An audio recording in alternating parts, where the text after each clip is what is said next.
Moby-Dick, by Herman Melville. Chapter 76. The Battering-Ram. Ere quitting, for the nonce, the sperm whale's head, I would have you, as a sensible physiologist, particularly remark its front aspect, in all its compacted collectedness. I would have you investigate it now with the sole view of forming to yourself some unexaggerated, intelligent estimate of whatever battering-ram power may be lodged there. Here is a vital point, for you must either satisfactorily settle this matter with yourself, or forever remain an infidel as to one of the most appalling, but not the less true events, perhaps anywhere to be found in all recorded history. You observe that in the ordinary swimming position of the sperm whale, the front of his head presents an almost wholly vertical plane to the water. You observe that the lower part of that front slopes considerably backwards, so as to furnish more of a retreat for the long socket which receives the boom-like lower jaw. You observe that the mouth is entirely under the head, much in the same way, indeed, as though your own mouth were entirely under your chin. Moreover, you observe that the whale has no external nose, and that what nose he has, his spout hole, is on the top of his head. You observe that his eyes and ears are at the sides of his head, nearly 1/3 of his entire length from the front. Wherefore, you must now have perceived that the front of the sperm whale's head is a dead, blind wall, without a single organ or tender prominence of any sort whatsoever. Furthermore, you are now to consider that only in the extreme, lower, backward-sloping part of the front of the head is there the slightest vestige of bone, and not till you get near 20 feet from the forehead do you come to the full cranial development, so that this whole enormous boneless mass is as one wad.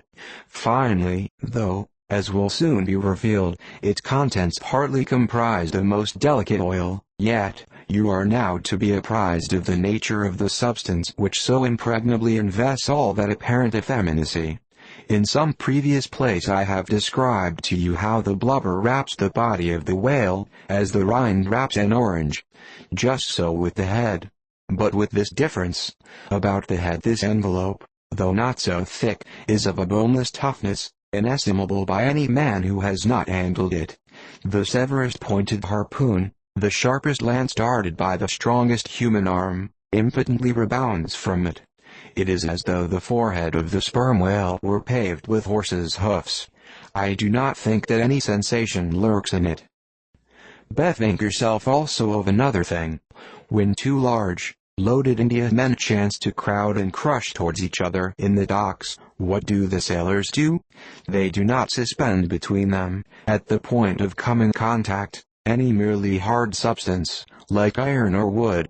No, they hold their large, round wad of tow and cork, enveloped in the thickest and toughest of ox hide, that bravely and uninjured takes the jam which would have snapped all their oaken handspikes and iron crowbars. By itself this sufficiently illustrates the obvious fact I drive at. But supplementary to this, it has hypothetically occurred to me, that as ordinary fish possess what is called a swimming bladder in them, capable, at will, of distension or contraction, and as the sperm whale, as far as I know, has no such provision in him, considering, too, the otherwise inexplicable manner in which he now depresses his head altogether beneath the surface, and anon swims with it high elevated out of the water, considering the unobstructed elasticity of its envelope, considering the unique interior of his head, it has hypothetically occurred to me, I say, that those mystical lung-celled honeycombs there may possibly have some hitherto unknown and unsuspected connection with the outer air, so as to be susceptible to atmospheric distension and contraction. If this be so, fancy the irresistibleness of that might, to which the most impalpable and destructive of all elements contributes. Now, mark, unerringly impelling this dead, impregnable, uninjurable wall, and this most buoyant thing within, there swims behind it all a mass of tremendous life, only to be adequately estimated as piled wood is, by the cord, and all obedient to one volition, as the smallest insect, so that when I shall hereafter detail to you all the specialities and concentrations of potency everywhere lurking in this expansive monster, when I shall show you some of his more inconsiderable braining feats, I trust you will have renounced all ignorant incredulity, and be ready to abide by this, that though the sperm whale stove a passage through the Isthmus of Darien, and mixed the Atlantic with the Pacific, you would not elevate one hair of your eyebrow. For unless you own the whale, you are but a provincial and sentimentalist in truth. But clear truth is a thing for salamander giants only to encounter. How small the chances for the provincials then? What befell the weakling youth lifting the dread goddess's veil at Lace?